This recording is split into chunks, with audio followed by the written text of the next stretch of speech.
Collectors, from sneakers to Smurfs. We've even come across an eyeball collector.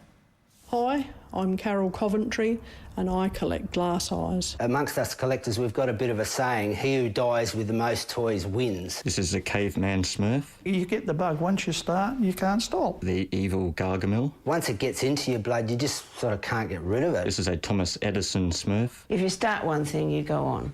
A lot of cases, it's in preserving history. A lot of collectors just fall into it, you know. You start with, you might inherit a set of teaspoons and then you go from there. Now with What's On Today Tonight, here's Rosanna. Thank you, Jane. Tonight, the mum fired for entering a wet T-shirt competition while on holidays. Is it really a sackable offence? I'm absolutely floored by it. I can't believe that it was taken this far. Plus, Adelaide's kooky collectors, eyeballs, sneakers, Smurfs, you name it, they collect it. Hope you can join us after this. Once it was stamps, perhaps even coins, but these days personal collections are just getting kookier and kookier, and these next South Aussies are no exception. From sneakers to Smurfs, even glass eyeballs, Francesca Belperio went to find out what's behind these odd obsessions. Wow, you know. This is a caveman Smurf. You get the bug. Once you start, you can't stop. This is a vintage Astro Smurf. Would you say it's an obsession? Yeah, I guess so. I think I'd have to. Here we have the evil Gargamel. I think it's a disease. They're eccentric. You go, I gotta have it, you know, I gotta have it. I don't care how much it costs, I gotta have it. And proudly self-confessed hoarders. I can't bear to throw things out. They're some of Adelaide's kookiest and coolest collectors, acquiring, well, just about anything that catches their eye. Hi, I'm Carol Coventry and I collect glass eyes.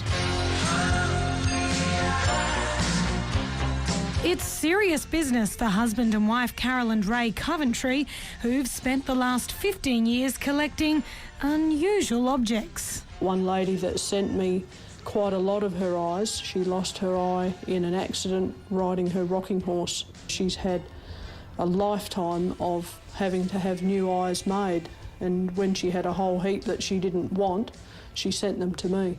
So began a collection of glass eyes, now nearing 100 in total. And so too started hubby's own obsession. I collect insulators and I have thousands of them. In fact, more than 4,000 telecom insulators. I like to collect the insulators in particular because of the fact that they're all going and it's preserving history. And that's not all he collects. I also collect yowie animals, and I have hundreds of these. There's probably 25 years of my life in this room right here. Well, this car is automatic, it's systematic, it's hydromatic. Now, here's another collector whose collection is sure to rev anyone up. I've collected anything from pedal cars, Japanese tin plate toys, die-cast cars, dinky corgi, matchbox. How many do you think you'd have? Probably in excess of 2,000 toys now. And he's not putting the brakes on anytime soon. I can't see myself ever getting sick of it. I come out here of a night time and I'll just stand and gaze at them and just enjoy it so much. It's an incurable passion, and not a cheap one at that. If you averaged it out to 200 a pair, it's, you know, that's topping $30,000. That's crazy. How does that make you feel? Well, I don't know. It is a lot of money, but then I figure there's a lot worse things you could spend your money on. For sneaker collector Adam Decock, the thrill of finding that perfect fit is priceless. There's definitely shoes that I'd have to have. Even if it does threaten to stomp out the love life. I have met a few girls who have been intimidated by me having more shoes than they do. How many do you have? It's about 160 pairs. These days, life is made easier for collectors who now snap up most of their treasures off eBay. This I actually was able to get through eBay. I was so pleased with it when I got it because it's probably one of the rarest in the triangles from England. But what is it that drives these kooky collectors to keep on, well, collecting?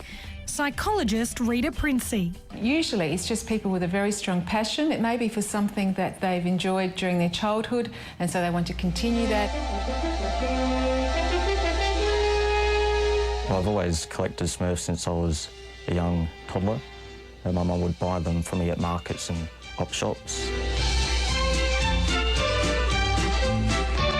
This is a Thomas Edison Smurf from America, which is fairly rare. For Bradley Cox, his collection of 400 Smurf figurines have been a way to reminisce. My collection's definitely gone out of control over the last few years. It's sort of tripled. It's a similar story for collectors Marilyn and Bruce Thompson, whose home is cluttered with collections of fairies, dentists and hat pins. It's enough to put anyone's head in a spin. So what does that make you then? Probably kooky, because I like everything. Collect everything. So, whether you can relate to it or not, according to Doc, there's a collector hiding in everyone. There's quirkiness and uniqueness in all of us, and rather than, I suppose, looking at everything as being abnormal, sometimes it's just good to say, well, that's, that person feels happy when they're doing it, so let's enjoy it with them. Amongst us collectors, we've got a bit of a saying, he who dies with the most toys wins, I guess, so it's a never-ending story. One big competition, and some of those collections are open to the public. Just head to our website for the details, and we'll be back with more right after this.